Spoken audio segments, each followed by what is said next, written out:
Blast off. Okay, and now I'm trying to checking it out on my other account here to see.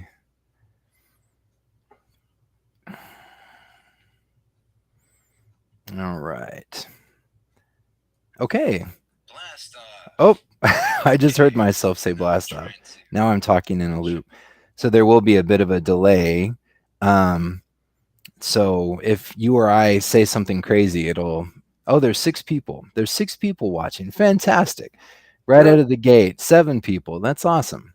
So your mom, my mom, and some Right. guy who Yeah. was ordering pizza but went to the wrong. Your mom, my mom. Yeah. It's hard to tell. But we are going to give it a minute and let a few more folks join in. But thank you so much for joining us on YouTube. And if you have any questions, please feel free to pop them in the chat. I am Mark, the regular host of SK First Editions, the YouTube channel, joining from Oklahoma today, and I am joined by Diana. It's here. Hey, Diana. I am joined by SK Super Collector and my frequent collaborator on the channel, Noah, who's joining us from New York. Noah's been featured in dozens of videos on the channel over the years, and has really helped me see through this vision of making this kind of an all-encompassing one-stop shop of Stephen King related items and information for collectors. So thank you so much, Noah, for joining me Yeah, today. man. Thanks for having me. Yeah, it's been exciting to actually. So Noah and I had communicated via voice messages and chatting, and of course the videos that he would send me. But only when we started preparing for this had we ever actually had a conversation. And it was kind of nerve wracking. Like, what if I start talking and he doesn't like me? What if he thinks I'm silly or weird? But no, he's a really nice guy, and we hit it off. So I heard that Noah let me know that he's got some treasures to show off today, um, and we will just go ahead. I am curious, Noah, about your origins as a collector. Was there a conscious moment when you had bought a book and you read and you liked and you thought, I'm going to build my own home library? What was the very first book that you consciously remember collecting? Yeah, I have it right here. So Stephen King specifically, or any book? Just Because just just any book, or Stephen King. Like, well, what's the first one you collected intentionally? Stephen King is this guy, Skeleton Crew. Okay. This is actually the book, the copy I bought when it came out at the bookstore. So it was like I want to say spring of 1985, and this is my copy. So this is the first time I walked into a bookstore and I bought two, one to read and one to put perfect, on my shelf. Nice. Okay, okay. They'll still have it. So I can't tell you if this was the very first book of any writer, or there might have been something else before it, a couple, but King, this is for sure that this is the one. But yeah, so I'm not sure if I'm confusing this with another question, but yeah, I had I was just a reader, and I had like a bookcase full of beat up paperbacks, and um, at some point I thought they'd look better as hardcovers, so I would get like BCEs and um, You kind of built your collection up over time, yeah, like I kind didn't know of what the first edition was. improving it, I think right? I like saw in a catalog a picture of like a book with an old dust jacket, and I'm like, oh, I want that picture on the front of my book, and then I figured out what a first edition was, and that started it. So, um, Right. so the I first, think yeah, a lot of people seem to have that kind of that was the same for me when I was a kid. I would recognize the images from the hardcovers, the first editions. The paperbacks are always more what I could afford, so that was what I was more familiar with. And it never even occurred to me. I thought I want to have a copy of every Stephen King book, and then I want to have a first edition or a hardcover copy. And it just kind of makes me sick to think about all the first editions that I have seen over the years and didn't recognize and didn't appreciate, the ones that got away. But in 85, you would have been what, like 13 or 14. And so you consciously intended to you bought two copies on purpose, with one intending for one to stay pristine. That's I was 14. I was in high school. I was a okay. freshman in high school, and I had a job working at a bagel shop. They hired you at 14 back then, and I spent my $3.25 an hour on a copy of Skeleton Crew. Or two copies. My goodness. Yeah, one to read and one to keep. That was the first one. So I like was reading King before that, but that was the one that's the first one. I'm 99% sure. interesting. I wanted a copy that wouldn't get wrecked, by reading. And you still have it today, and it still looks fantastic. That's this is the guy, right? It's been sitting here since 1985. so in some ways, it's not the fanciest or most valuable book in your collection, but it is like your SK origin story. So in a way, that makes it really special. That's fantastic that you still have it. This was the first release, new release after I decided to collect. That's awesome. So I think before this, it was, I guess, what was the one before this? The Talisman? Thinner, the Talisman. Yeah. Thinner we didn't know about. Oh, you still didn't. Yeah, right. Thinner was not Stephen King until after this, right? That was after the Bachman books. The Bachman books was like later in the year, I think. It was like more fall. This was first. So I think the Talisman was the previous one, and I had that. I didn't get that like in a heart. I got it later, but I had a paperback, I think. I just think people fall all over themselves and spend huge dollars on nice copies of these books today, but for 40 years, I mean, so much easier to go in on day one and just buy two copies and then set one aside. And 40 years later, that copy of Skeleton Crew, I don't know, $80 maybe. It's not a super rare, valuable one, but you've just held on to it all of this time. I think I'm that's not really old neat. enough to have gotten Carrie, but right. There are people who did buy Carrie or Salem's Lot when it first came out, and that's crazy to me. They just picked it up off the shelf. Yeah. I mean, I think that's neat. So we have Josh Hardison, Lisa Lebel, hello, Ronan Reed, and Black RB123 Ryan at SK Rare Books. Hello, everybody. Ronan, hello. Ronan Reed's question: how and what do you do to help protect your books? Brodart, humidifier, dehumidifier. You do keep your world-class, like huge collection in your basement, correct? So you must have quite a bit of machinery to keep everything safe. Yeah, there are multiple not humidifier, dude.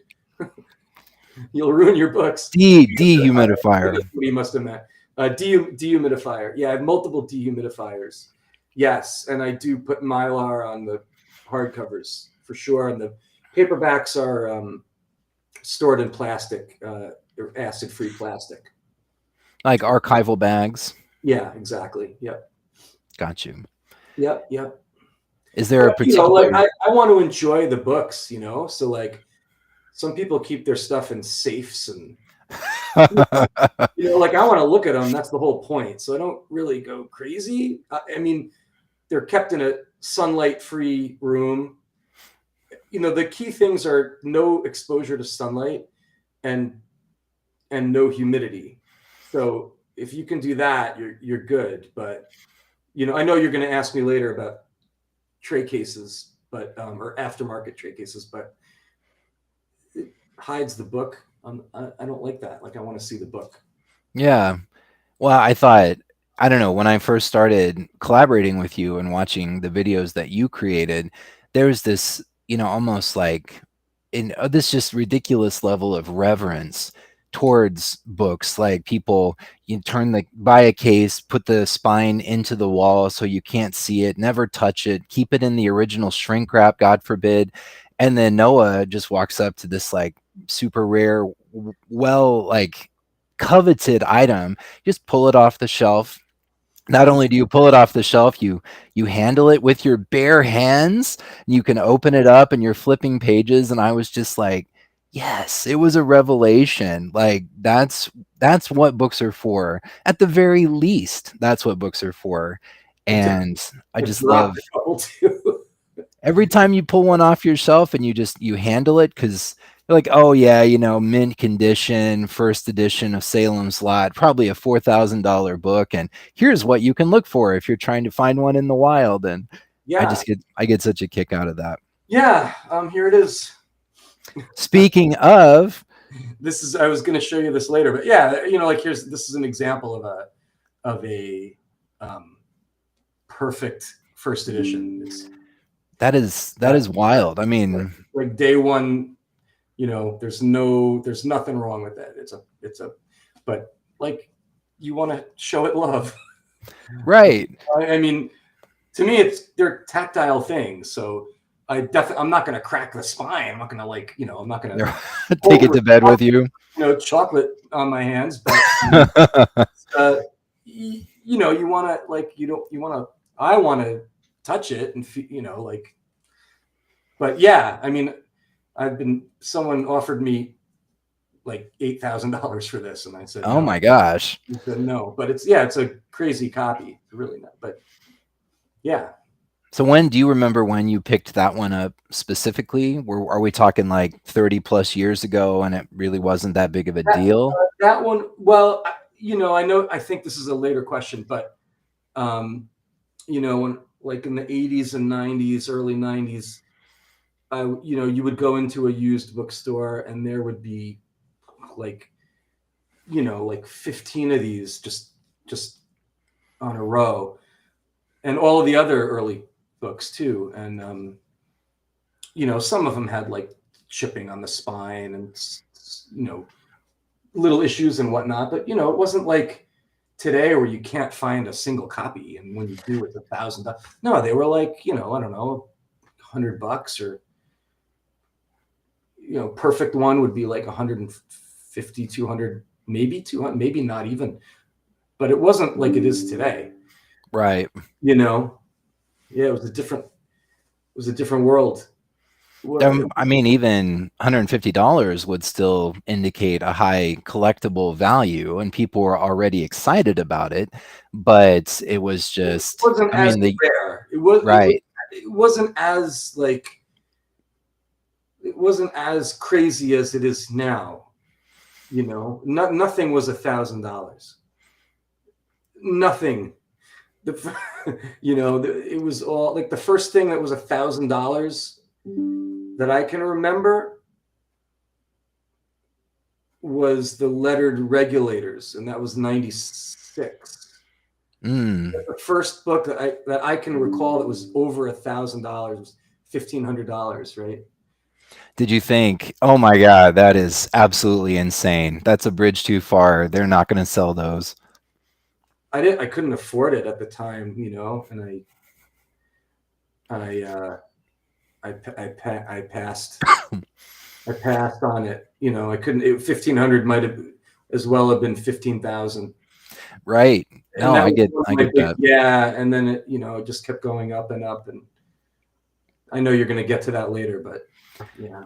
No, we'll just play it by ear.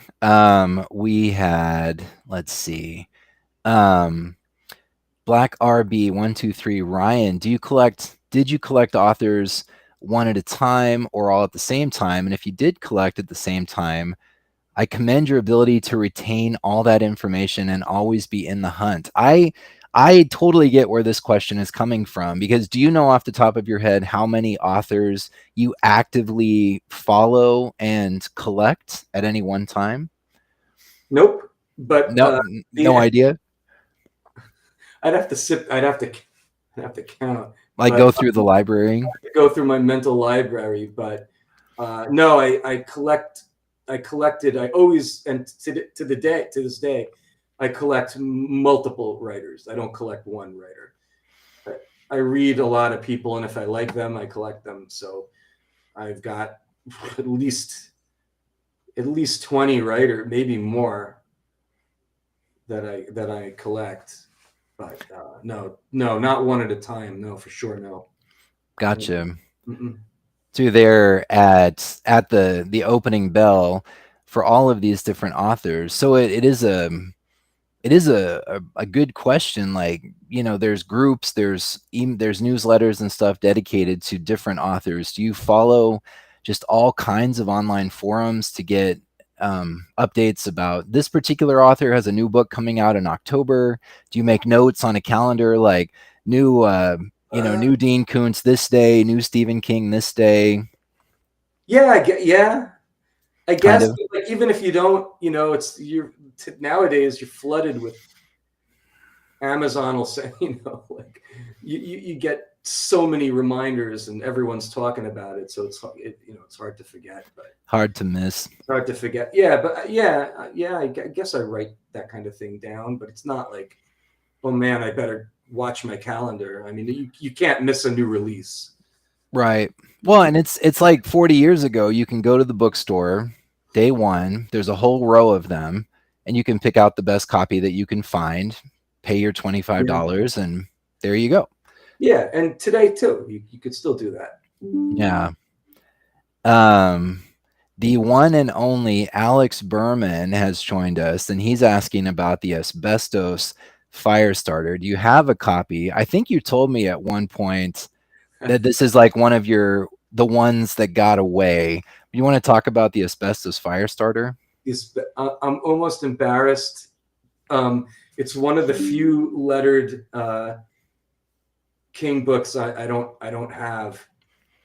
And Alex, I love you, man, and I really respect you very much. But when I was young, this must have been like 1989 or something, somewhere in there. I was a kid, and I was just starting to collect in the late 80s, like limited editions. So I was kind of new to and there weren't that many back then. There was like Firestarter, and like there were Skeleton Crew, and there were some, Mysterious Preston Cujo, and there were like the, Danse Macabre had a not like a bare bones limited, and the Gunslinger, right? It wasn't like today. But anyway, I went into this bookshop, and I was in college, and they had the lettered Firestarter, and they had the numbered Firestarter, and I didn't have either one. And the numbered one was, I think, $150, and the lettered one they were asking $425. And the jacket, the dust jacket on the numbered one, is this gorgeous, So amazing. beautiful piece of wraparound artwork, And I'm embarrassed. The lettered one is, forgive me, Alex, but it was like, to my 19-year-old eyes, it was just an ugly silver block. It looked like a block of like gray metal. It didn't look even so. Just based on pure aesthetics, I said, I'm gonna have $400 for this block of metal. I want the really pretty jacket, so I bought the numbered one, and I passed up the lettered one for $425, and I don't to this day, and then it was like 1,000 and 2,000, 3,000 throughout the 90s, then it was like 5, 8, 10. Now it's, 50, 60. Yeah, it's crazy. Forget about it. Unless somebody dies and gives me a copy. I think that one's, it's going to be forever. No, I don't have it. I'd love to have one. I'd love if anyone has an extra. An extra asbestos Firestarter. I'll take it off your hands. But no, I don't have one. It's one of the few. No. That's fascinating for such a rare item that you actually saw one I have in it in my hand. person. You had it in your hand, which is more than most people in the world could ever say. It wasn't even behind glass in the bookstore. It was there on a shelf, next to the numbered. They had a bunch of numbered ones, like multiple copies of the numbered ones. And then I remember I picked up the numbered one, and I'm looking at this gorgeous piece of art, and I picked up the lettered one, and and I'm like, Good luck selling that. Yeah, exactly. So man, if I could go back in time and just slap myself, that would be the day. Like, go back in time and buy all the numbereds and the lettered, put them away. Yeah. So yeah, I'm ashamed to say I don't have the lettered Firestarter. That is interesting. I mean, it's fascinating that you had the chance, and $425 even today, it's not an insignificant amount of money. But when you were in college, that was huge. Well, I don't remember. I mean, I could have slapped it on the credit card, but it wasn't the price. It was pure aesthetics. It was just I wanted the pretty one, right? And I didn't know. Like I didn't. I think I barely understood lettered. Like I didn't get. Oh, this is rarer. It's fewer copies exist, or I didn't really process that. I just looked at it, and it was the plain. It didn't have a dust jacket. Like it was just this plain thing, and that was the logic. Well, so, in a way, it's kind of beautiful that the financial, like future financial benefit from purchasing it was not even like you went with your heart, you went with your emotions about the one that resonated the most with you. And to me, I think that should be what collecting is all about. It's not about like financial speculation. You go with right now your gut. I don't ever think about reselling ever. I just want every state of every book. So I want the Asbestos Firestarter just because it exists. I want to not that I could sell it one day and make a lot of money. I just want it because it's there and it's a thing, and I want to fill in my few gaps. But you've got that checklist, and that one is just hanging out there.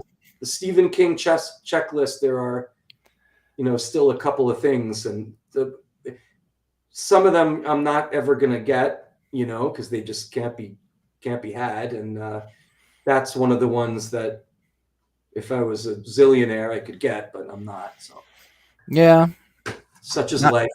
Such is life. Indeed.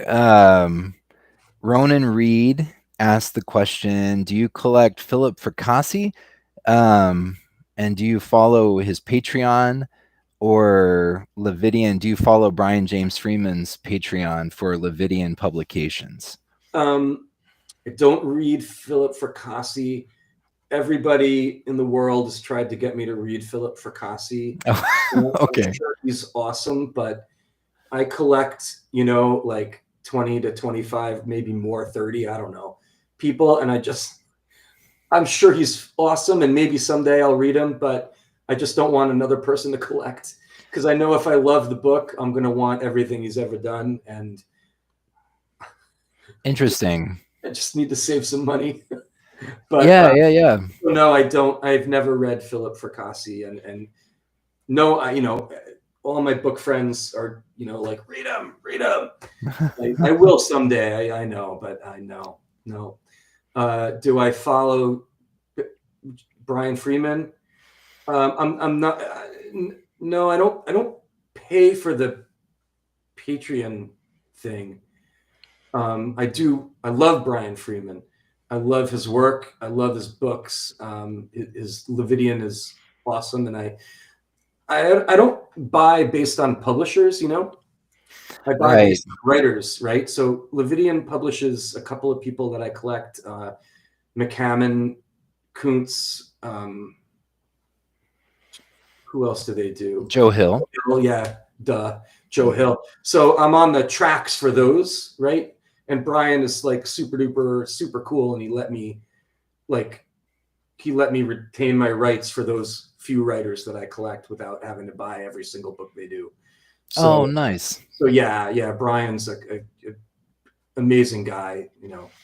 Yeah, that's been my experience too. Like I've had some customer service questions, back and forth with him over the years, and He's just tops, he's a man. class act. Yeah. 100%. And yeah, on the Patreon, I used to be like the tier that I would get quarterly chap books, and periodically there was one written by Joe Hill and signed. That one was really exciting. There's been a Mhm. couple about collecting King. So do you like seek those things out on the aftermarket? Did you snag a copy? I think it was You Are Released, the short story that Brian published as a standalone chapbook, and it was signed by Joe. Did Yes, I did get that. you track that one down? I did get that one. Yeah. Yeah, I don't remember how, but I did get that, and I might have just asked him for one, or I might have bought one on eBay. I don't know. I don't think it was expensive. I don't No, no, no, no. no, I might have just gotten it on eBay or something. I don't know, but no, I did get that. I think I did I get that. did maybe something similar where I missed it, and I was like, "Oh my God, I can't believe I missed it." And so I reached out to him and he sold me one for Mm, 25 bucks or whatever. I thought that yeah, is a class act guy. yeah.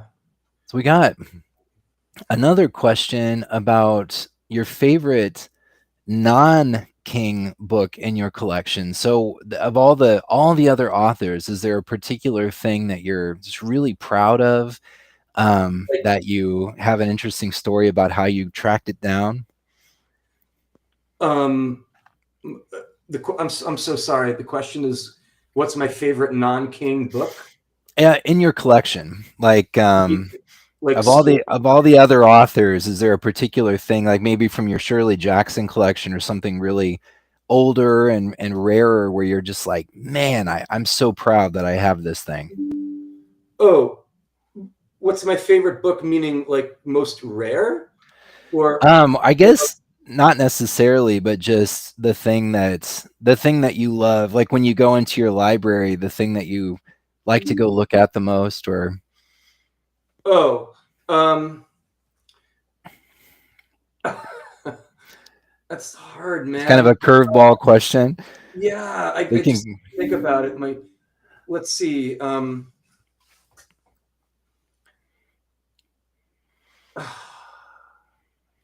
There are some really rare Dean Koontz things I have that like no one else has, that are his very, very first short stories ever that were published in college journals. Oh, That okay.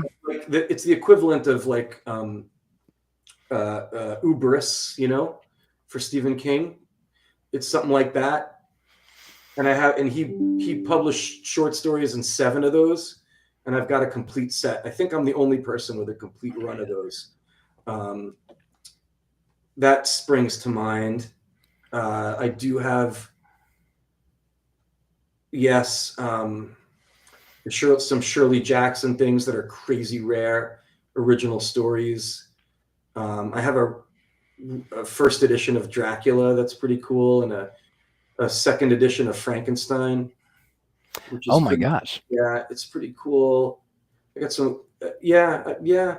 Um, I if I could go down and look through my library, I'm gonna get out of here later and be like, oh, duh! I can't believe I didn't. Well, we'll do this again sometime, and Yeah, we yeah. can save that question for. Whoever asked that, I'm sorry. Yeah, no, that's perfectly fine. Later, when you asked me to tell you what are some of the nicest books in the collection, I did bring up like a bunch of really cool limited editions that are not King. Oh, okay. Yeah. There's some cool stuff coming. So stick around, folks. Heck yeah. Luckily, I don't know if you saw this, but Alex Berman breathe a sigh of relief. He said he is not offended at all, Noah. And thank I'm you, sir. sure. Thank you.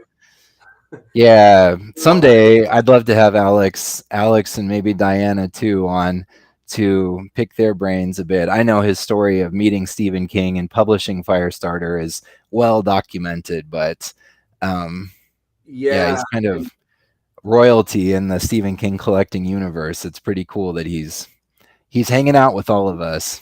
He's a legend, man. And Diana and I documented that in our 2025 Rare King, Extreme King article in the Stephen King Annual. Is that 2025? I lost track because we're already up to 2027. Oh, yeah, okay. Because 2024 I think was The Mist, but yeah. Okay. Yeah. So if you guys want to read about that, read our cool ass article in the Stephen King Annual. Yeah. So speaking of the Stephen King Annual, that is published by the Overlook Connection. Is that right? Or yeah, Dave Hinchberger. Right. Yep. Okay, so you could go to overlookconnection.com, and is that a subscription thing, or can people go there and purchase the? You can just buy the annual. It's cool. It's a hardcover book. It's it comes out every year and it has a theme. So it's filled with there's some amazing contributors to this thing. Tyson Blue and Stephen Spignesi and all the Stephen King. I think even like Mike Flanagan might have written something. Oh, wow. It's really cool, and it's 300 pages of articles and pictures, and then there's a calendar. It comes with a calendar. Stephen King themed yearly calendar. So it's cool. Check it out. OCP sells them. I think they're $50, but it's a really cool yearly book. Yeah, check it out. Yeah. Oh, Diana said 2025 was Firestarter. The Overlook Stephen King Annual. Thank you, Diana. Diana's watching us, and yeah, sorry. That's it's interesting that you're working ahead. Yeah. Anyway. Okay, let's see. Viewer Josh Hardison, he said that if he would have done the same thing, picked the numbered over the lettered. I don't have the numbered book, but a few years ago when Alex was cleaning out the closets and earning some funds to get Phantasia started again, he was selling off extras of the jackets, and I picked one up a few years ago for $35, and I have it laid out. I'm going to get it framed someday, and it is one of my prized possessions because that cover artwork is just so gnarly. And it's Diana, incredible. I remember that because Diana texted me and said, "Oh, we're selling jackets. Do you need one?" And I looked at my jacket. I said, "No, my jacket's good, so I don't need another."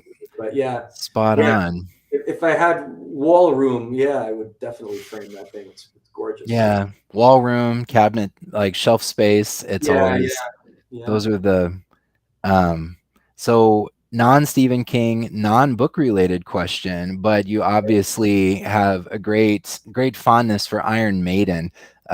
Who are some of your other favorite bands? Favorite bands? Oh man, Sabaton is maybe number 2, right up there. I love all the German metal bands, Halloween, Gamma Ray, Primal Fear. I'm a big fan of Ailstorm, which are Scottish pirates. Oh, nice. Good stuff. But, Priest, all the classic metal bands. I love Metallica. I like a lot of metal. I'd be hard pressed to think of something I don't like really, but if you guys don't know, I collect also heavy metal tour T-shirts. I have like 3 or 4,000 of them. You think my book collection is big? Oh my gosh. So you have a couple of extra closets with like Not bars closets. and No, these things are kept in like these giant custom-made trunks that are like 6 feet long and 3 feet high, and I've got about 8 of them that are just stacked with T-shirts. Hundreds and hundreds, oh my thousands. gosh. Yeah. So eventually, I've heard people say that we don't really own books or tour T-shirts. We're caretakers. It's always a temporary thing. So, do you have kind of like an off ramp, an end game in mind with your collecting, or is it just like at this point, can you not foresee a time in which you're not collecting or pursuing these new items, the thrill of the hunt? My wife wants to move, like get a small place and downsize and shit, and I'm like, I'm in my mid 50s, and I'm like, yeah, man, when I'm 70, I'll sell the books. I don't want to croak and leave her with all this crap she can't get rid of. You know, so when I'm 70, I'll sell everything and screw it. But I'm fit. Ask me when I'm 69 how I feel about that. Right, uh, you right. know, I right now it's nice to think of a time when I wouldn't have to have a giant collection of crap. But collectors are collectors. Like collectors collect stuff. So uh, Yeah. I don't know. The day before that, my birthday, I don't know how I would feel about having to sell everything. Yeah. I mean, you had mentioned like for a hot second that when the Amityville horror house was on the market, that, you could have turned it into a horror museum and like charged admission to come in and see the collection. And Like, yeah, man. I grew up not far from there, and I would have bought that house in a freaking heartbeat. Like that would be so cool. No, I didn't say I would charge admission. Screw that. oh, okay. No admission. Okay. People could come in and I've had people come to my place here and see I would never charge anybody money to look at stuff. No way. Yeah. Any of you guys want to come over and look at my books, you're welcome to. That is Yeah, fantastic. sure. And I look forward to the day. I can only imagine how many videos I'd be able to create in Noah's basement. And a face-to-face meeting would be really cool. Yeah, anytime, dude. Um, Diana, Diana, the voice of realism, said 70 is closer than you think. And ha Shut ha. Oh man. shut up, you. um. Okay. So thinking. So your collection has grown. It's huge at this point, and you started collecting. We established when you were 14. Has your collection always lived with you, or have you ever had to like get a storage unit or something if you were living in an apartment or in a dorm, or how has that worked out as you've been moving all of these things with you throughout your life? Yeah, it's always been with me. Maybe once I was living in a small house with uh, my ex-wife, and the books had to stay at a relative's briefly for like half a year, something like that. But no, generally speaking, no. I've always had them. I know, I never ever a storage unit. No. Nope. Gotcha. So it always plays a factor, Yeah. In fact, the like house I live in now, the only reason I got this house was because it had a basement big enough for the books. The only was the only was the one and only factor. it wasn't just like small town suburban New York life that just called your name. It was like space and strategically planning for the books. No, I got a divorce, and I needed to move out and find a place, and my one and only instruction to the realtor was I need a place with a big freaking basement for a giant book collection, you know. Yeah. It was the only thing. So So that was yeah. always your goal, was to have a giant basement library. That wasn't like just because of necessity, but that was the plan. So it's kind of a Well, sanctuary. my last house, it was like a finished basement, and I had a custom library built, like floor to ceiling bookshelves, aisles, you know, with a wood floor, and you walk up and down the aisles like a I think I bookstore. saw pictures of that. You Yeah, posted at some point. yeah. Yeah. So when I left, they ripped out the bookshelves. So now they're just down there, but there's the same bookshelves, but they're not attached to the ceiling, you know, and the basement Oh, is unfinished. So it's just a giant library. I think there are 75 bookcases, oh like my gosh. 6 to 8 feet, some 6 foot, some 8 foot. But about I think I have 75. That's When I wild. move.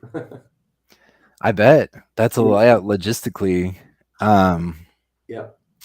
so this question from Black RB, Ryan, do you ever have trouble negotiating pricing for a particular book? So I did want to talk kind of about the trains, so to speak, that you're on, and the things, the publishers that reach out to you directly. But when you have your eye set on something, are you a pretty fierce negotiator, like your lettered regulators?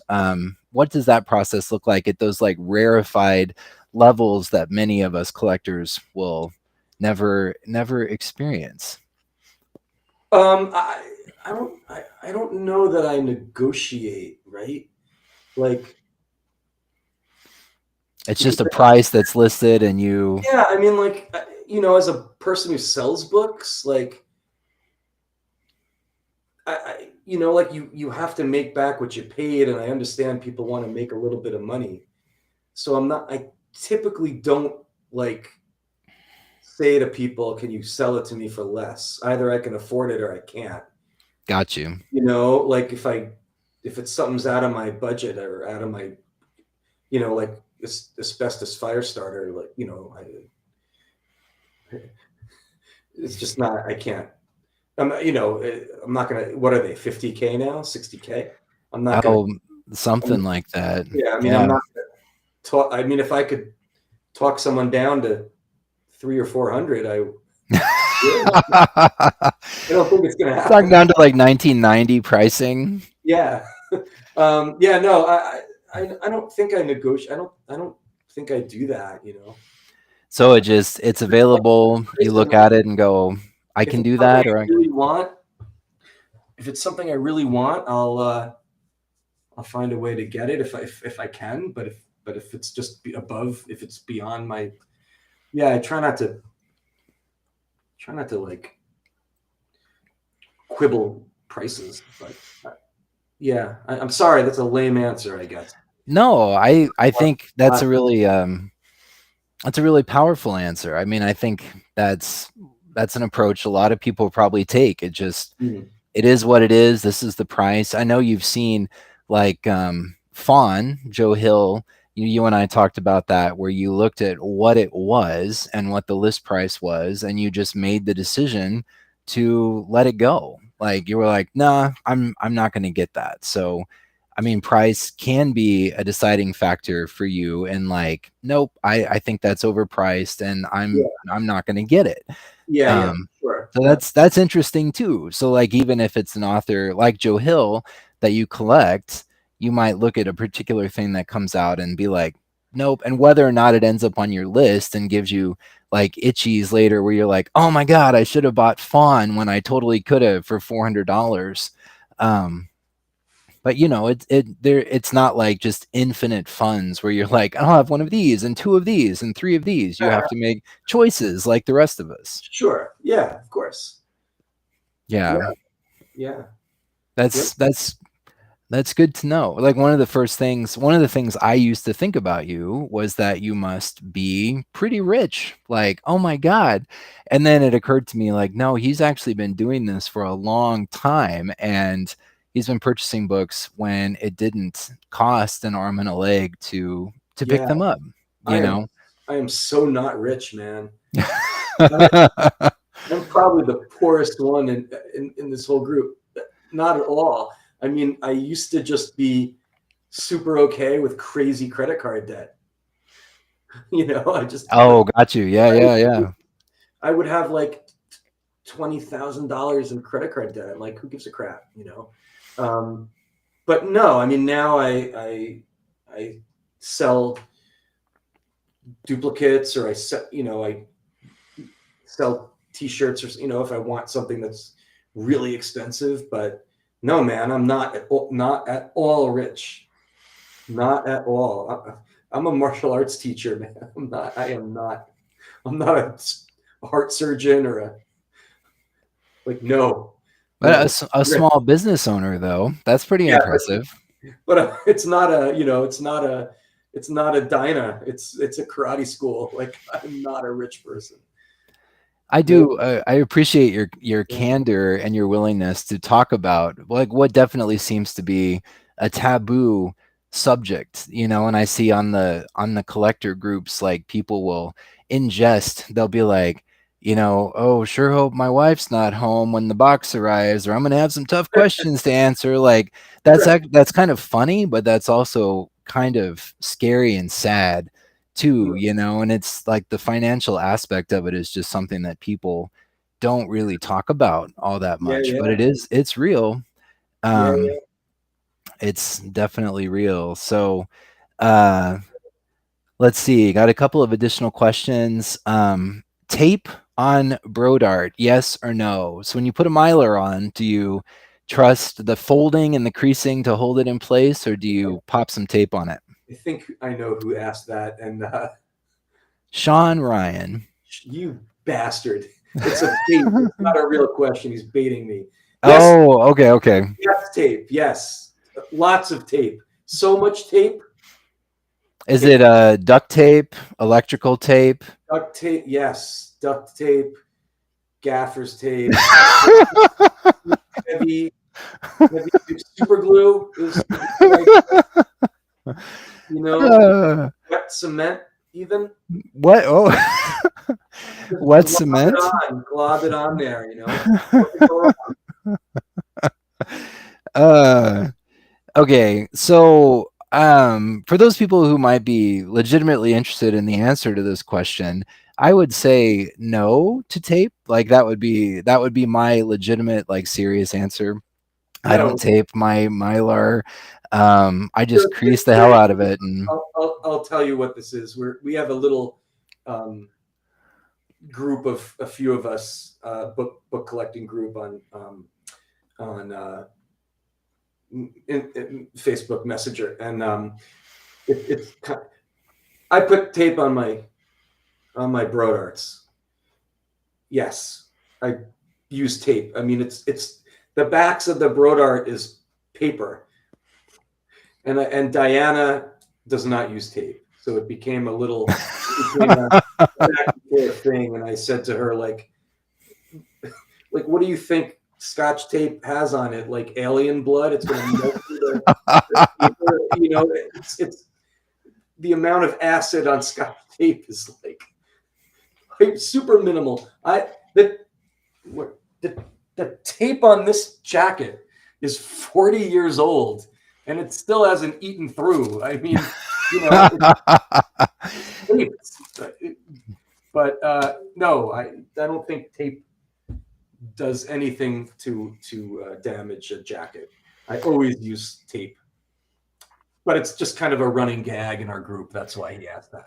oh, okay. Yeah, I got you. Well, so like legitimately, there's different opinions on it, sure. and either way you do it is okay. Like if there's one takeaway from this bit of this video, um, you know, and let's see. Okay.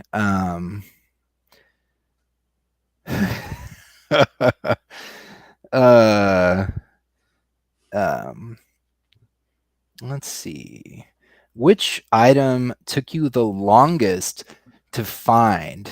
So which like so the lettered regulators, that's rare and it's quite valuable, but if you had the money, you probably had a way to find it. But like Main magazine, that's one that I remember from your first appearances videos where you were like, nobody else has this. Like literally nobody else has this in this condition.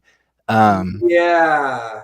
Stephen King specifically, some of those early stories for sure. In the magazines, like Startling Mystery and not that. Like this was going to be to a later question, but I did bring a couple upstairs with me. But like for example, Marsh Roots, Marsh right? Roots. Marsh Roots and the main review, like these are if you don't know, these are like 70s digests that have Stephen King's short stories in them. First appearance of Stephen King short stories, right? So there's the I can't afford it type of book like Asbestos, Firestarter, and the Regulators. If I had $1 million, I could probably buy a lettered Firestarter today. Sure, you can get them, but this is just you can't get it. Go online now and try to find one. You won't. Right.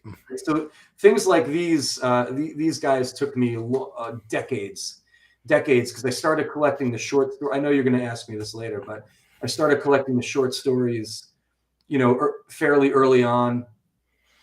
And I think right after Skeleton Crew, because there's a page copyright page that's each one of these things was originally appeared in da da da da da. And I remember thinking, oh my God, I would love to have those books where they first appeared. But so these were on these and others like Main magazine were on my radar for decades and decades before I was able to find them. So yeah. Was it just a super random, like you found them just randomly hunting, or was it an established collector that hooked you up? Those guys, I found them online. This was like now in the 2010s. Okay. So probably about 10 to 12 years ago ish in there. I was able to get those guys. So this is post internet, like online, but like good luck. And then there are other ones that are even rarer than those that I still don't have and will probably never have because they're just impossible. I mean, there's stuff that Bob Jackson doesn't have, like you're not going to get it kind of thing. But what was the original question? I'm sorry. What no. took the longest to find? Is that? Yeah. So for those who don't know, Bob Jackson is generally considered like the preeminent Stephen King collector in the world. As far as I know, as far as I'm aware, anytime a really obscure, rare question comes up, someone inevitably says, "Let me ask Bob." And I have seen Paul Suntup of Suntup Editions did. I don't remember if it was a video or just an article with pictures where he was traveling and it was a video. It was a video, and he stopped by Bob's basement and looked at his collection, and that was absolutely fascinating. Let's see. So the question was asked, the relationship / timeline of you and I meeting and Mark starting the channel. So it's been about 3 years ago. I was in the thick of my collecting phase, and I had seen it relied on resources like skcollector.com, which is fantastic. They're a sponsor of the channel, by the way. And to try to find first edition information, but it was always written. and even if they were pictures that went along with, like, look at the copyright page and it should say blah blah blah, first published, you know, have an address. And I found those things relatively confusing. And so I thought it's too bad that there's not a resource that's video or visual where you can literally hold up the book and say, here it is, this is what you need to look for. And that was the impetus for starting about 3.5 years ago. And I did a few videos based on what I had in my collection, but then quickly realized, oh man, there's going to be a lot of stuff I won't be able to show, which was super lame. And I don't remember, maybe it was Diana. I don't remember exactly, but I don't think I reached out to Noah directly. I think I reached out to someone and said, hey, here's my situation, and I really want this channel to take off and be very comprehensive. And I think somebody pointed me to Noah, and then I reached out, and Noah was like, hell yeah, man. And we figured out how to share files, and we got a whole system down for that. And I just send Noah a list periodically where I'm like, hey, we're up to this, and if we could hit from here to here. And Noah has unceasingly been positive and supportive. And so I really do appreciate your support. Noah's very generous with sharing information and knowledge, and that's something that I've always appreciated. It's definitely a big aspect of the Stephen King community, is that most people are not like insular. No, get away, it's my collection, it's my information. They're happy to share and talk. So I don't know if you had any, from your perspective, how that all worked out, Noah, but that's my perspective answer to that question. I think I was posting videos on the old Stephen King collecting Facebook page. Yes. You saw those and you said, hey, can you make those types of videos for me for each of the trade editions and blah blah blah. Basically what you said, but I think it stemmed from those original videos that I was doing for the Facebook. Oh yeah. I think you're right, and Yeah. it all kind of tied together. And I think, maybe I swear Diana had something to do with it, where I was Probably like, did. is Noah nice? Is Noah nice? Will he help with this? And Diana was like, just ask him already. Yes, he's nice. He will work with you. So let's see. This is a great question. So do you frequent, I know you frequent bookstores, and like what's your craziest in the wild find? Have you ever been like at a thrift shop or just a used bookstore, and they just have something for a crazy price, like a crazy low price? Do you have those types of, you're like, I can't believe I bought this for only $10? And not recently, but pre-internet, yes. Yeah, a lot. Like there used to be for example, there used to be a magazine shop, and I would find like the rarest stuff that had short stories in it by King, or Kuntz, or some of the other people I collect, and the owners had no idea. So it was like a buck or like 50 cents for this magazine. Dean Kuntz wrote under about 16 different pen names, and back in the pre-internet days, like sometimes the bookstore owners didn't know that it was like a pseudonym of a best-selling writer, and it would be like a buck for a perfect book by one of his pseudonyms. Or so definitely, yeah. For example, the Cavalier issue with the fifth quarter, right, with the John Swithin. John Swithin. Yeah, that I got for like cents, because the guy didn't know what it. The guy had no idea. Yeah, but now that once by the end of the 90s, like everyone knew everything. It's just you just look it up. Like it's really hard to find. No, I've never. Not in the past 25 years. I've never gone into a place and found so, but by today's standards, you know, like a lot of the stuff I bought back in the day was $5, you know, like $5 or like, you know, Right. I remember going into bookstores and all the Bachman paperbacks were, you know, $5-10. They just had rows of them, you know, like it was so easy. Just rows and rows. Those were not tough to find back in the day, and not expensive at all, you know. So Man, so rows of rage, right? If only you had known. rows. I have rage because why was I going to show you this? There's another question you're going to ask me, but you know, like this is like this this type of rage. I don't know how well you guys can see it. It's in plastic, but like this, it was like $5. You know, it was like not like it was. These were all over the place. I mean, this is like, can you see it? Yeah, yeah, yeah. I can see Like, it for sure. it's like you know, like you would just see like It's just a brand new book. I mean, in a yeah, bookstore. Yeah, yeah. in the bookstore, it was nothing. They were nothing, you know. The long walk, you know, 20 of them just right there. It was not tough to get those, you know.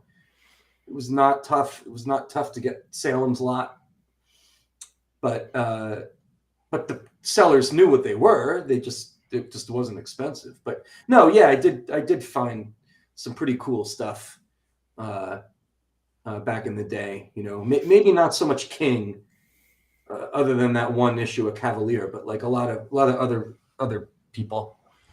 Yeah. For sure, yeah, yeah. Well, that makes total sense. I think there is a question about duplicates, and with Rage, you recently did a video for me where you talked about the bootleg, and then you showed that you have the American and the Canadian printings. So that got me thinking about the question. So like I've seen there's the one gentleman that has the Christine car, or a 1559 Plymouth Fury, and like every edition of Christine that's ever been published anywhere in the world. And he travels and he like shows off this. And I've seen other people where they're like, it is my favorite book and I have 60 copies of the first edition of it. And I haven't seen that with you. So do you ever collect multiples, or does it have to be a variant or something like with Rage? Or do you have a particular book where you're like, you know what, I'll have 10 copies of that just because I really like it? No, not at all. I think you want to talk to Robert Dooling because he's got, you know, like 7,220 copies of The Stand.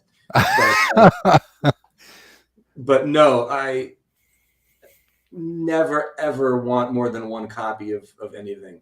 I don't understand it, because like if you want two, then why not 600 million? I mean, when are you satisfied? Like, when is Robert Dooling? I love you, but like when is he going to say I have enough copies of The Stand? Probably never. Like that, you know, like I don't want to be a bookstore with 20,000 copies of, like, I just want one. I've never wanted more than one. I don't have more than one of anything. Got you. Just one. Unless it's like a variant, like the Canadian. No, I don't even have the Canadian Rage. That was a copy of a book I got for another guy, and I just used it in the video before I sent it out. Oh, okay. I don't own it. No, this is my only Rage. This is it. I don't have two. Nope. So I don't have two of anything at all. Just one. Okay. I got you. Oh, that's not true. Okay. It's funny because I was just talking to Diana about this the other day. Just the other day. Yes, there's Diana texted me it was Rage. She texted me a couple pictures of Rage, and like one had a perfect spine but like a creased cover, and one had a perfect cover but reader's creases on the spine. She said, which one would you keep? You know, and I said, if that was me, probably both, because you want a perfect cover and you want a perfect spine. And until I found the one that had both, I'd probably keep two. And there is one book in my collection that I have 2 copies of. It's a Dean Koontz paperback that had it was a paperback original that had a really delicate black cover. And I have a copy with a perfect cover, but it's got a it's got an issue on the spine that's a publisher's defect. And then I have another copy with a flat, perfect spine, but that delicate cover has some issues. So I kept both. And that's only until I can find the perfect one. If I ever do, both of those guys are gone. But so yeah, I do have one duplicate. Got you. Yeah. Well, that makes a lot of sense, and it makes me think of the concept of placeholders. That was another question. Yeah. I think I saw. So you had an amazing first edition copy of Carrie, and am I correct that you kind of traded up for an equally nice copy that was also signed by King? So I wanted to ask you about upgrades. Or do you have placeholders? Are there any books where you're like, I'm done? Like the UK From a Buick 8 first edition, you're like, you know what? I'm good. I'm good. I'm not even going to think about that book anymore. Or are you always on the lookout for those kind of improvements to the things you already have? Is my UK From a Buick 8 in crappy condition? Not at all. But I just mean like I just mean like, is there like From a Buick 8 is pretty run of the mill, mid level Stephen King. So like that would be an example of like, I've got a really nice copy. I'm totally satisfied. I'm not even going to think about that. Or like, if you found one that was signed by King, would you go, hell yeah, I'm going to upgrade that? No, I don't care about signature. Okay. Signature means nothing to me. I would way rather have a perfect book not signed than a book with even a tiny flaw signed. Like I don't care whatsoever about signed. It means nothing to me at all. So and I wouldn't pay $1 more for a signed book. Nope. And, So signed has no bearing on anything. It's all about condition. But if I had, there are a couple. I was just looking over here because my want list is over there. There are a couple of books. There's about 7 or 8 books in my entire collection that I have notes that I want an upgrade for. okay. Edition, and only one of them is Stephen King, and that's actually not a condition issue, but yeah, there are a few books here and there that other writers that my copy is just not perfect, and I always am on the lookout to get a perfect copy. Okay. Yeah. Got you. That question, right? Yeah, no, I think so. So you get the best copy you can, but then kind of add it to the list. So like it's there in the collection. You don't just hold off until like that perfect one comes along. Some people talk about placeholders like, like they're just constantly churning through books, making these improvements, incremental improvements, but along the way spending a lot of money. So I think the idea of like, buying the best you can and then just kind of moving on. I don't think I would ever like move on unless it was like something that was so absurdly like if my copy of Marsh Roots had a crease or something, I wouldn't actively look for a better copy. Got you. You're not going to find it. But when I was putting my collection together in the 80s, I definitely would upgrade like that. Like, I got you. I would get a better and then a better and then till perfect. But now, I try to find something it's all conditioned to me. So as nice as I can get, but I don't think anymore. I don't think I like, levels of something. So it's not like perfect and then perfect plus signature and then like perfect plus double signature and signature means nothing. I don't care about signature at all. So that it's all about the condition of the book, So like, I don't. Yeah, I mean, like, if this copy of Rage had some kind of like, if it had a reader's crease, or if it had some small, if it was like if there was a crease here or something, I would have a note that I want to find a nicer copy. I would never upgrade this for a signed one. Got you. Never, because this is perfect. Like it's all about the condition, right? So I've got a perfect copy, and this is all I ever need. I don't need a sign. I would never upgrade that. So you talked earlier about like if you want to have as complete a collection as possible.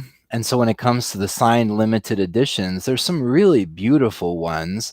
And I know you brought some up that you want to show, but like you get to the signature page and you must have dozens and dozens, if not more, Stephen King signatures.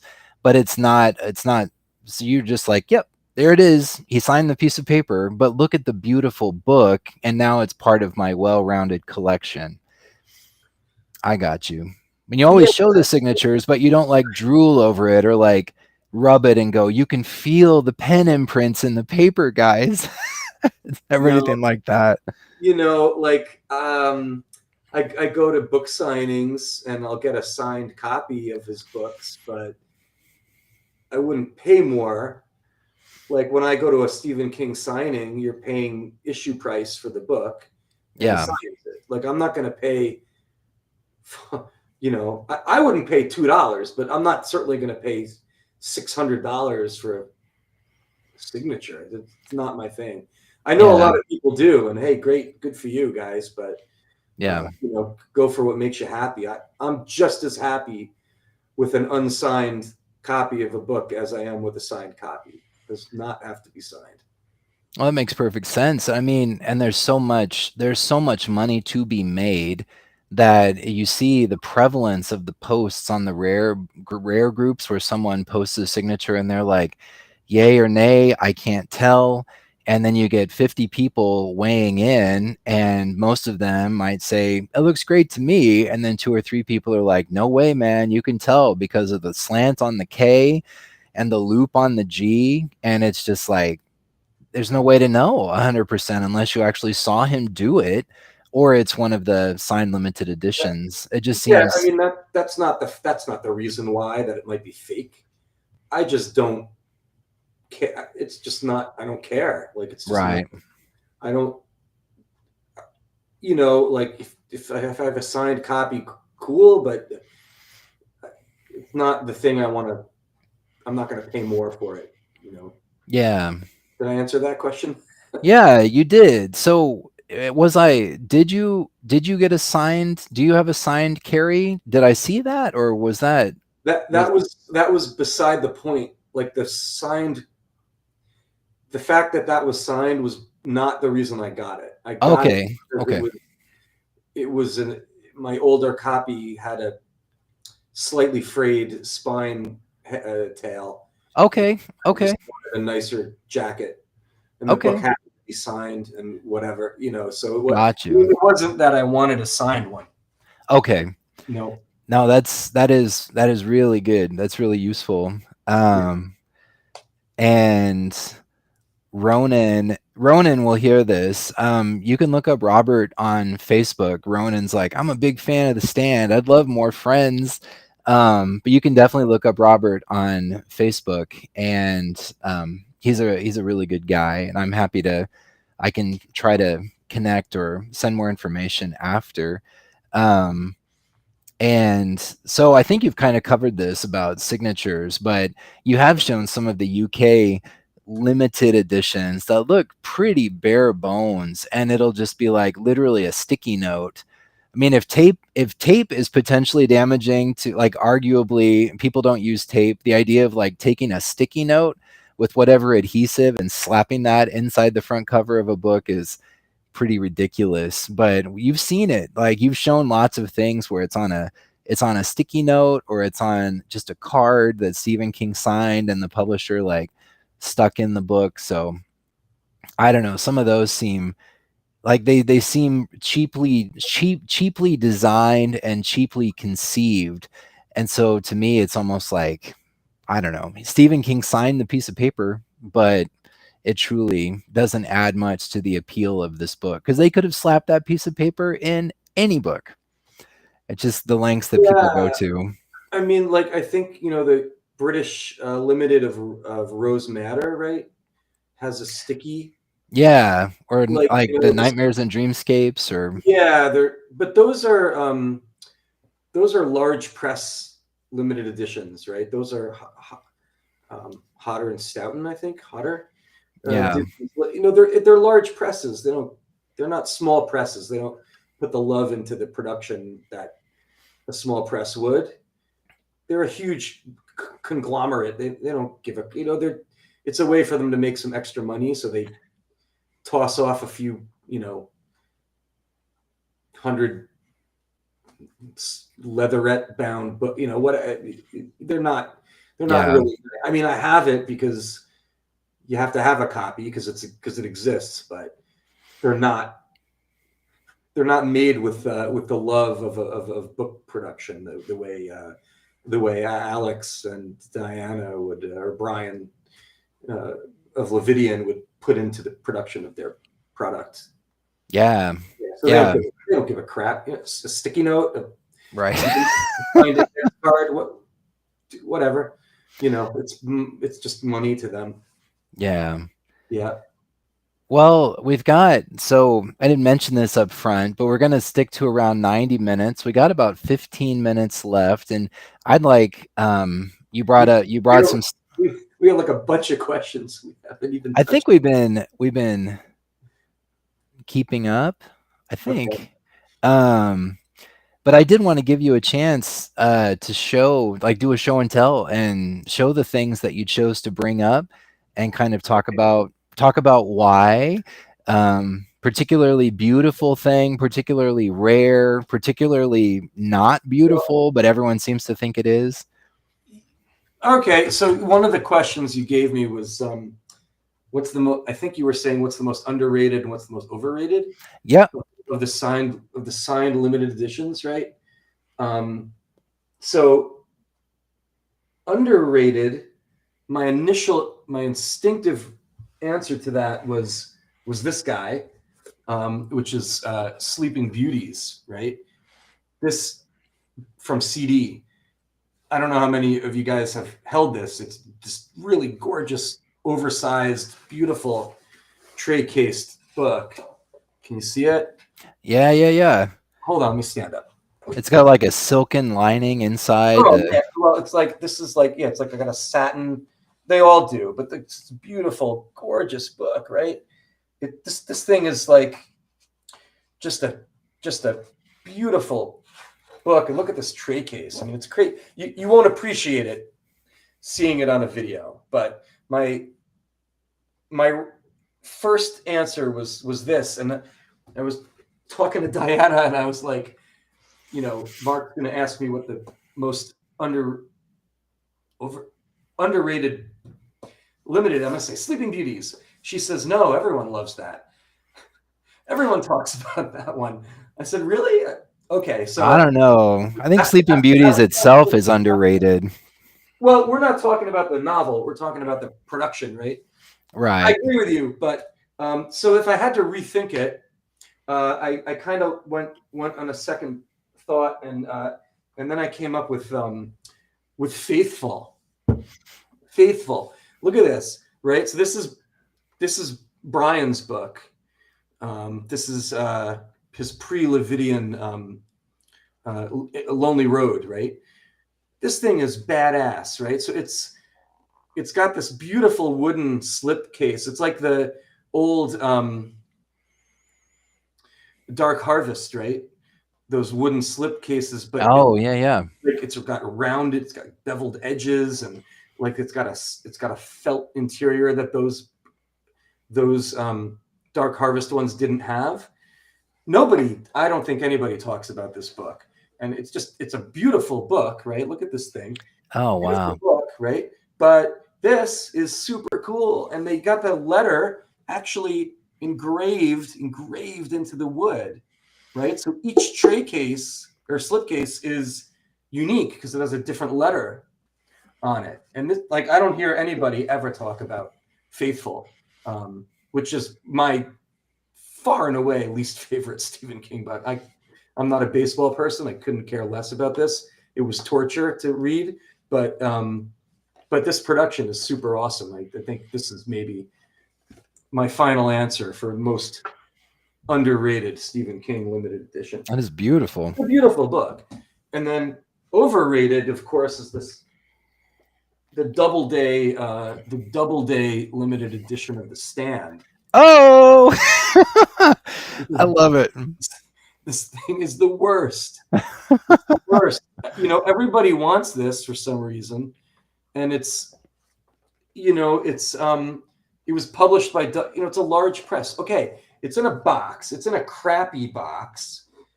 It's this really thin, crappy balsa wood almost, right? Yeah.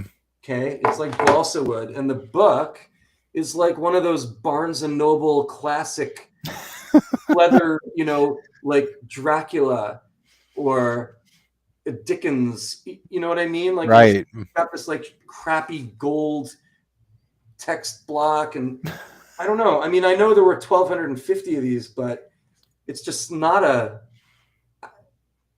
like, it's ugly as nuts. I really think this is the worst thing in the world. I have one because you have to have one, but I got this in 1991 or something like that, and it was only, I don't know, $250 maybe, or I can't remember how much it was, but it was not expensive. And I always, even then, I thought it was just a crappy Barnes and Noble book in a crappy black box, right? And then they started in the like, when did this start? Not too long ago, like 15 years ago or something. People started saying the coffin. It's not a coffin. It's a rectangle. It's a box. It's not a coffin shape, right? Coffin shape is a different shape at all. So it's like saying the triangle stand. No, it's a box. It's a black box. So anyway, this is the most way overrated Stephen King limited edition, in my opinion. You sent me that video of the first time I saw it. I was like, oh man, he went there. It's like the Emperor's New Clothes, you know? You were the only one to be like, but it's really not that attractive. Not at all. And people are paying $5,000 for a copy. And I mean, is that what it's going for now? 5,000? something like that. I think, you know? Ugh, crazy. I'd imagine people would get it and be like, oh. Right? I mean, I don't know. Maybe people don't remember those Barnes and Noble. They were like $4.97 sitting on the remainder table. yeah. No, they're still around. And once when you made that connection, and now that's all I can think of when I see those. So yeah. So I think there was another question about like, oh, what do I have? Another question about like, what's the coolest limited edition, or what's the neatest production? See. Yeah, and that kind of ties in one of the questions in the chat. When looking at books, what type of value or quality do you find the most intriguing, such as art, quality of boards, binding? Like with Sleeping Beauties, it's got all of the things, but is there a particular thing that really rocks your socks when you see it, where you're like, man, the binding is... What book, like when you first saw it, was like, made you go, like, damn. Right. Yeah. So I have a couple of answers to that. The first one, well, so I got so many books here, you guys. The first one is The Lettered Regulators. Like with this one, if you haven't seen it, with the bullets coming through, like, oh my God. So Joe Stefko, who published this, had done already prior to this a Dean Koontz book called Beast Child a couple of years earlier, and I have that, and it's the lettered one is just amazing. It's bound in lizard skin. Gorgeous book, beautiful book. And so I knew he did like super amazing quality books. And then when this came out, you know, I bought the numbered one. But this was $1,500 in 1996, and it was way beyond my budget, and I didn't have it. And then it just kept up. So recently I got one, but yeah, this blew me away back when it was first published. But I did bring up like a couple of other non-Stephen King things that just to give you guys a sense of like badass limited right? So first one is the lettered edition of Damned. Look at this bad boy. This man. Yeah, this is just such a cool, look at this. It's metal. It's a metal cage, right? And the cool thing about this is it's the gates to hell, right? The book is called Damned, and when you got this, like you couldn't open it. It's locked, and there was no way to open it, right? And you had to figure out like how to open the lock, you know, and you're looking at it, and it took me a long time, but actually this little N comes off, and you had to figure out that it turns, and hidden inside the back is the key to the lock. Oh my gosh. Hidden in the back of this N, which was, so then you can open it and then, you know, take the book out, and it's this really beautiful book. But anyway, like, that's unique and cool. That's wild. It doesn't remind you of anything else, you know? Then you get like, here's another really badass one. Have you guys seen that? This is The Woman by Jack Ketchum, lettered edition. It's super rare, but it's got like a metal cage, right? It's got a metal, also locked, right? This came with a lock. It's in a metal cage. I'm going to open it. Hold on. Because it's super cool. The cage opens. And then the book is in this like cool red tray case with the Velcro closings. And look at this, man. How That's cool crazy. That's a real human bone. It's an actual human bone. And each copy has a different bone. And it's bound in like pig skin and made to look like human skin. Right? That almost seems like it wouldn't even be legal to manufacture and purchase like human bones, and yeah, that's wild. Like they got it where you get like universities get skeletons for their biology. Like they didn't kill a guy to get the bone. So far as you know. As far as I know, that's unique. Like what other book has a fucking human bone on it, right? But anyway, like this is a super cool. Like when you think of what are some really cool, unique editions in your collection, like that one jumps out right away. Oh, The Woman, right? Let's see. This is really cool. There's a bunch of these. Like this is Clive Barker, right?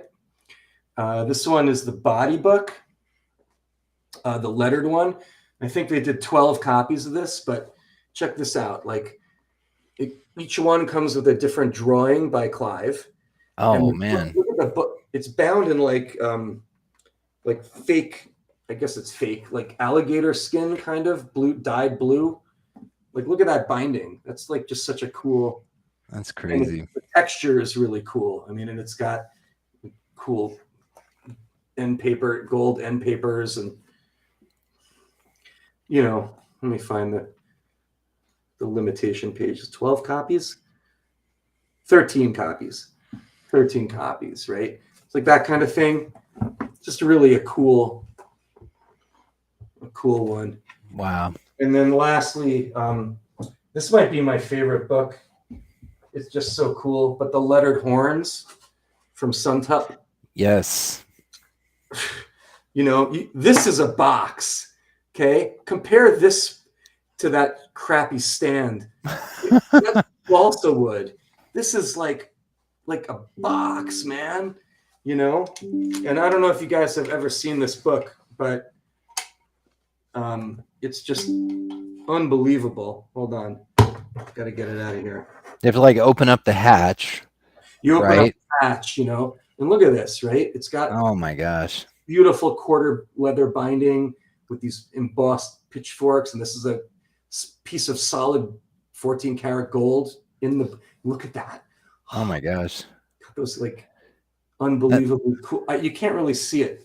It's really awesome deckled edges there. It's just such a beautiful, beautiful.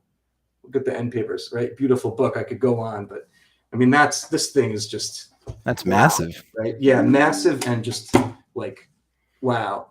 So those are some examples of amazing books that blew me away. And then I think you were asking about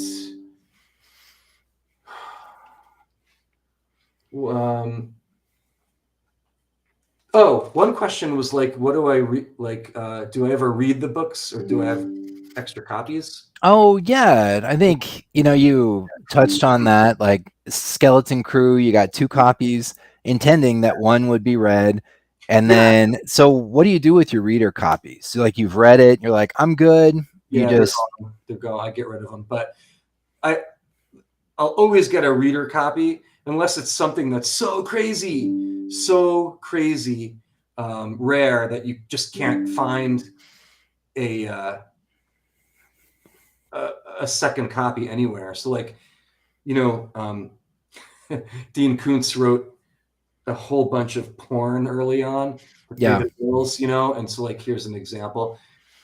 But like this book, you can't find 2. You're lucky to find 1, So these porn, so like you have to read it like only like with with like a Q-tip to turn the. I mean, you have to be very. You can't have like a sloppy Joe while you're reading this. But so like these ones I read my actual copy, but as often as possible I try to get a reader copy, right? I just love Yeah, the idea of you like painstakingly, delicately reading a vintage Dean Koontz yeah. porn You novel. gotta like Like this far, and you have like a flashlight to shine down so you can get to the words. And yeah, oh man. yeah. And then I think the question was like, what took you the longest to find, or like what was one that had a Well, there was conflict? a question about like the most convoluted, That was the complex yeah. process where you had a lead on something, but did you ever have to go to like the swamps of Florida and take an airboat out to a thing and like meet a guy under a tree or You had to collect the human bone on that other. it didn't come with the bone. Noah put the bone on it later. Yeah, I was the last guy to come to my house and look at my go into the basement. Yeah, Uh, I was trying to think of the answer to that, and I don't. Nothing like convoluted, but back in 1993, I want to say, there was a magazine called Firsts Magazine. It was a magazine about collecting first editions, and this issue came out that was the Dean Koontz issue, and this is pre-internet, and they had like a couple of unheard of at the time super rarities, including one of the pornographic books, and then these other 2 books that were nonfiction hippie lifestyle books, right? And you guys all know Roy Robbins, right? oh yeah, yeah. Roy of Bad Moon. Bad Moon. Yeah, yeah, Bad Moon. Yeah. So I met Roy before any of you guys. I met him in the early 90s, like 1991 or 2. I lived in LA, and I used to drive down to Orange County, California to go book shopping.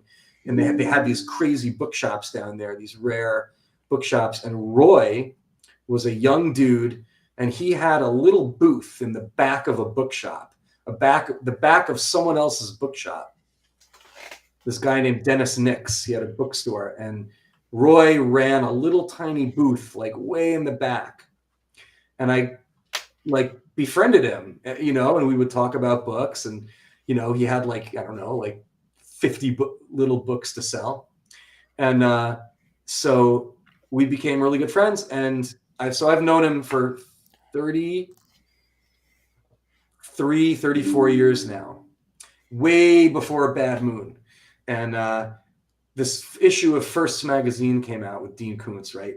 And I wanted to find these super rare, and I said to Roy, you know, hey, can you look for me for this, because this is pre-internet, you know? And maybe a year went by, and Roy found me the Underground Lifestyles Handbook, which is the super rare, you know, I mean, now you can get it online. I mean, it's, you know, you might find a copy or two, but back pre-internet, you know, good luck. You couldn't find it. It might as well be Marsh Roots, you know. Roy found this. It took him a year, I want to say, somewhere in there, and he got it for me. It was $1,200 in 1993. So think of the, you know, it was a lot of freaking money. And he let me pay it off in increments, I believe, something like that. But Roy, Roy hooked me up with this. Thanks, Roy. Love you, bud. But that you know, maybe not convoluted, but that's the story that jumped to my mind when you Yeah. Well, you had to have somebody else, like you had treasure hunters working on your behalf. Man, it's a lot more yeah, convoluted than just finding something online yeah, and yeah, buying it. yeah. And then Interesting. I think the last thing was, you said, what's the nicest? Say, what's the nicest Stephen King book you have? Um, Was it something like let's that? see. Something like that. Yeah. Um, I don't know. If you've got another thing set Yeah, aside, we've talked about like rarest and rarest, but yeah, it was like rarest, right? So I brought these up as examples of like rare, but you know, there's some other types of rare that people don't think about, which is quality, just quality, right? So I have a, you know, a really super fine collection of Doubleday firsts, right? And finding them in that condition is just next to impossible, because there's always sure. some little tiny flaw, you know. Yeah. So I didn't bring all of them up here because I have so many, but I took a couple of these guys, which are just like super perfect, you know, perfect, nothing wrong with them, books. And then that rage, right? Like the Bachman, like finding these in perfect shape is really hard, even though you could get a copy, you know. But so I think like these types of things where you're looking at just pure condition could be as difficult as an asbestos fire starter, or you know, whatever. Right. I mean, it's a brilliant point because it's we talk about like what's rare, but if you had enough money, you know, you could find or have someone find for you pretty Yeah, much anything. Like there was only 24 copies of this in the world, but you know what? I got 60 grand and I'm going to find someone to sell me one. But try to find a book that cost 13.95 50 years ago in mint, fresh off the press, no issues condition. It's right, way harder. Like you right. could have $1 million and you know, like good luck. It's just either it's out there or it's not, and that's something that people don't always take into account. But like, you know, people that go to the bookstores and they just religiously go through the stuff and try to find those treasures. Looking at your early double days, that's like, Mm. wow, you know, like yeah, a signed limited edition of it is massive and it's beautiful. There was money involved. You paid the money, you got the book. But like there's a curating, a curatorial aspect to finding and preserving those amazing trade editions that were just like you said, Cheaply those made. all lived a life before they came to you. So what are the odds that somebody else like bought that brand new and kept it in that condition before it found its way to you, or it was in a warehouse somewhere Yeah, and you know, yeah, like and those, you know, like the Doubledays and the Bachmans, like those were all really cheaply made books. yeah, they're And not nice. the Doubledays, like the jackets, you breathe on them and they crumble, you know, like Yeah, those things are so easy to damage. And so I think like finding a perfect one of those is way more difficult than getting a lettered Regulators, for example. I mean, like if you have the money, you could get one. If you Yeah, have the money, you could get the plant. You could get sure. you're not going to get marsh roots. You're not going to get Slade, but Right. Or you like know, if you had $1 million and you said, I want to get a mint copy with no address label of Maine magazine. Anybody? Anybody? It's like, yeah, yeah, it's not out there, man. It doesn't exist, yeah. I other mean, than Noah's copy. now there are a couple other people that do have that. I think Ari Racing has one. I think there might be one other guy, but it's still crazy rare. I mean, like, Yeah, oh, of course, Bob, right? But you can't find Maine magazine. You're not going to find Slade. sure. You're not going to find the Kansas Flint. I mean, like, never ever. Yeah. So it's something that cost like it cost a buck 50, like it was on newsstands. And those are amongst the rarest things in your collection. I just think that's fascinating. Yeah, these So local magazines are like, you look at stuff like Uberis, or like their college like who kept their, I didn't keep my college literary magazine. Like, this is from the 60s. You think right. people would either chuck them, read them, chuck them, or chuck them when they moved out of their dorm? Yeah. They, Or just a few people that just packed them up and they ended up in a box somewhere. And then they were like, oh, wait, Steve King? He became a thing? I think I have a magazine. I don't yeah, know. It's fascinating. I mean, yeah. the lives that these things lead before they get to us, and then the lives that they will lead after us. It's just, it's really interesting.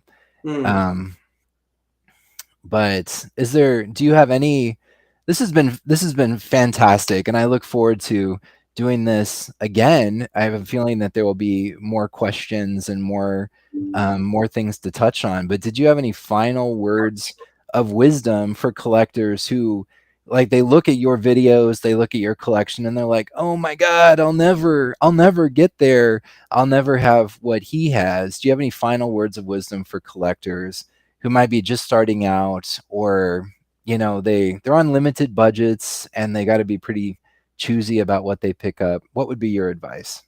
You'll never have what I have. Haha. Boom, mic drop. No, man. I Oh mean, my lord. like, on one hand, uh, I'm so happy I didn't start collecting Stephen King today, because it's crazy, man. Like, like, these things were affordable back when I was doing it. And, I paid $125 for my Firestarter, and Rage, and all these things. These things were all affordable and easy. But Yeah. if I was coming into it today, like some of you guys, it's just daunting. I mean, 8,000, 7,000, 8,000 for Carrie Salem's lot. Like, like, I don't know how maybe it's a good question for the new people. Like, is it sad? Like, you have a giant list of impossible things, or I guess you got to be rich. But no, I guess my advice would be collect what makes you happy, and don't feel pressure by anybody to collect something that doesn't interest you, or like, I think you were asking me, like, what don't you collect? I mean, there's so much shit I don't collect. I don't collect art. I don't collect ARCs. I don't collect proofs. I don't collect bound galleys. I don't collect ephemera.